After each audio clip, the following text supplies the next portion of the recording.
क्या आपके भी स्पाइन में पेन रहता है, लोअर बैक में, और दर्द से सो नहीं पाते हैं? आइए गाइस, आज की वीडियो में मैं आपको यही ऐसे कुछ अभ्यास बताऊंगा जिससे आपका स्पाइन पेन पूरी तरह से रिलैक्स हो जाएगा और किसी भी कार्य को आप अच्छे से कर सकेंगे। चाहे आप बैठने का कार्य हो, चाहे आपके खड़े होने का कार्य हो, सभी तरीके के कार्य आप आराम से कर सकेंगे और बैक में पेन नहीं रहेगा। तो आएंगे मेरे साथ योग के एक छोटी सी क्रिया को करने के लिए, जिससे कि पूरी की पूरी बॉडी स्ट्रेच भी होगी और साथ ही साथ में स्पाइन का पेन भी रिलीफ हो जाएगा। तो गाइज, मैं गिरीश शर्मा एक बार फिर हाजिर हूँ नए अभ्यास के साथ। तो आएंगे मेरे साथ, करेंगे यौगिक अभ्यास। आसन में बैठकर दोनों हाथों को इंटरलॉक करके ऊपर की ओर श्वास भरते हुए खींचें और श्वास बाहर छोड़ते हुए अपने लेफ्ट साइड जाएं। फिर inhale and exhale left side. इस अभ्यास को 5 से 6 बार दोहराएं और होल्ड रखें। यू कैन पॉसिबल डाउन जाएं और वापस आएं। धीरे धीरे आप इस अभ्यास को पूरा करें और फिर रिलैक्स करें। जस्ट इस अभ्यास के बाद ही हम आएंगे स्पाइन ट्विस्टिंग के लिए। फिर से दोनों हाथ को ऊपर उठाएं और एक्सहेल करते हुए फॉरवर्ड डाउन जाएं। जितना आप डाउन जा सकते हैं उतना डाउन जाएं और रिलैक्स करें। फिर धीरे धीरे अपनी श्वास को छोड़ते हुए और एक्स्ट्रा जाने की कोशिश करें। फिर धीरे धीरे वापस आएं और रिलैक्स करें। अब आएंगे स्पाइन ट्विस्टिंग के लिए। राइट हैंड को पीछे की ओर रखें और लेफ्ट हैंड से अपने राइट नी को ग्रिप करें और पूरा पीछे की ओर ट्विस्ट करें, श्वास को बाहर छोड़ते हुए।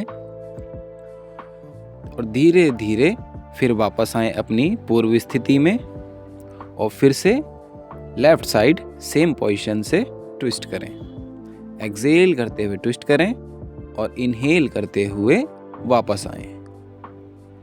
सेम स्थिति को 3 से 4 बार दोहराएं। जब स्थिति कंप्लीट हो जाए तब कटी चक्कर आसन का अभ्यास करें। इनहेल सामने और एक्सहेल ट्विस्ट करें। 3 से 4 बार कटी चक्र आसन करने के बाद आएंगे पश्चिमोत्तान आसन के लिए। दोनों हाथों को श्वास भरते हुए ऊपर उठाएं और एक्सहेल करते हुए फॉरवर्ड डाउन जाएं, आगे की ओर जाएं। यथासंभव स्ट्रेच करें। फिर इनहेल और एक्सहेल करते हुए फॉरवर्ड डाउन जाएं। कोशिश करें आपकी स्पाइन स्ट्रेट रहे। फिर इनहेल एंड एक्सहेल 4 से 5 बार इस अभ्यास को दोहराएं। फिर होल्ड रखें 10 सेकंड। जब 10 सेकंड काउंट करने के बाद आप फिर से ऊपर आएं और रिलैक्स करें। अब इस अभ्यास के बाद हम आएंगे भ्रूनमन के अभ्यास के लिए। सीधे हाथ को बाईं ओर रखें पीछे और बाएं हाथ को सीधी ओर रखें पीछे और एक्सहेल करते हुए डाउन जाएं। पूरी स्पाइन को ट्विस्ट करें और फिर से वापस आएं श्वास भरते हुए। फिर से सेम पोजीशन, श्वास छोड़ते हुए नीचे की ओर जाएं। पूरी स्पाइन को ट्विस्ट करें। यू कैन पॉसिबल यथासंभव करें और वापस आएं। अब आएंगे अर्ध मत्स्येंद्र आसन के लिए। सीधे पैर को बेंड करें, दोनों हाथों को ऊपर की ओर खींचते हुए राइट ट्विस्ट करें और लेफ्ट हैंड से राइट एंकल को ग्रिप करें और राइट हैंड को नीचे रखते हुए पीछे की ओर पूरा ट्विस्ट करें। यथासंभव ट्विस्ट करें, एक्सहेल करें श्वास को बाहर की ओर और फिर इनहेल करते हुए वापस अप एंड एक्सहेल, रिलैक्स। अब सेम पोजीशन दूसरे पैर से भी करें। बाएं पैर को बेंड करें, श्वास भरते हुए हाथ ऊपर और एक्सहेल करते हुए लेफ्ट साइड ट्विस्ट करें और राइट हैंड से लेफ्ट एंकल को ग्रिप करें और पूरा पीछे की ओर ट्विस्ट करें, श्वासों को बाहर छोड़ते हुए और धीरे धीरे पूरा पीछे देखने की कोशिश करें।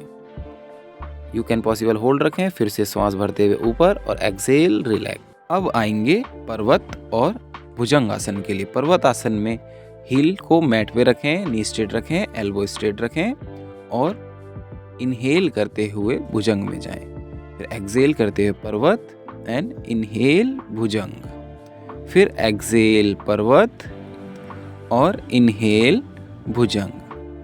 Exhale parvat, knee straight, elbow straight, heel on the mat and inhale bhujang. Exhale parvat, knee straight, elbow straight, heel on the mat, buttocks out, tailbone out. फिर से एक्सहेल एंड माजरी आसन। अब माजरी आसन में आने के बाद आपको स्पाइन को ट्विस्ट करना है।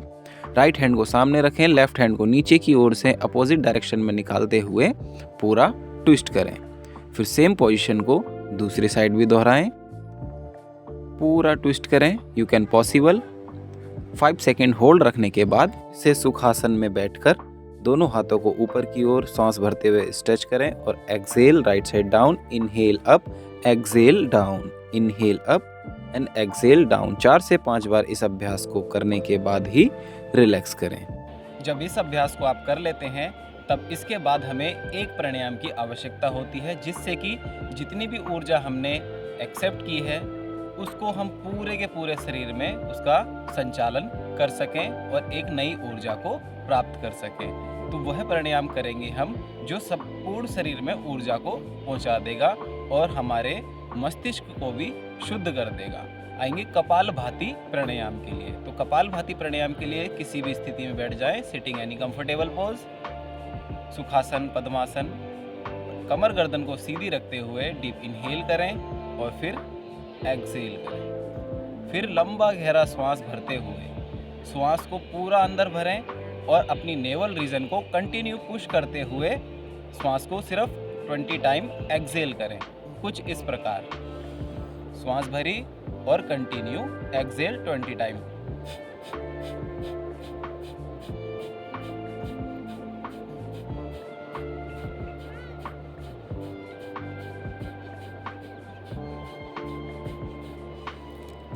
फिर लंबा गहरा श्वास भरें और रिलैक्स करें। तो इस अभ्यास को आप कंटिन्यू 1 हफ्ते 7 दिन तक दोहराते हैं तो कंफर्म है कि आपके बैक का पेन हमेशा के लिए ख़त्म हो जाएगा। अगर इस अभ्यास से भी आपका बैक का पेन ख़त्म नहीं हो रहा है तो अभ्यास के साथ साथ ही आपको आयुर्वेदिक कुछ चीज़ें जोड़नी पड़ेंगी, जैसे कि सब्जियों में ड्रम स्टिक, जिसको सांबर फली भी बोला जाता है, सेजन की फली, भिंडी, लेडी फिंगर एंड सिंबल डोडे, इसका आप कंटिन्यू डाइट में सेवन करें। तो गाइज आप इस अभ्यास को कंटिन्यू 1 हफ्ता करते हैं तो आपको आपके लोअर बैक पेन में, अपर बैक पेन में पूरे के पूरी बैक आपकी रिलैक्स हो जाएगी। और किसी भी प्रकार का अगर आपको पेन है, फ्लिप डिस्क है या कोई अन्य ऐसी मसल अकड़ी हुई है या आपके फ्लूइड की कमी है और कार्टिलेज आपस में टच होने लगे हैं जिस वजह से पेन उत्पन्न हो रहा है, वो सभी को इस आसन को कंटिन्यू करने से रिलैक्स मिल जाएगा। परंतु थोड़ा सा इसमें ध्यान रखने वाली ये बात है कि आसन को करने से पहले गर्म पानी जरूर पिएं और जहाँ जहाँ पर आपको बॉडी में पेन हो रहा है उस जगह पर तिल का तेल या सरसों के तेल की मालिश करें। तो गाइज हमारा अभ्यास आपको कैसा लगा कमेंट सेक्शन में ज़रूर बताएं। अगर आप चैनल पर नए हैं तो चैनल को सब्सक्राइब करें। आज्ञा दीजिए, तब तक के लिए धन्यवाद।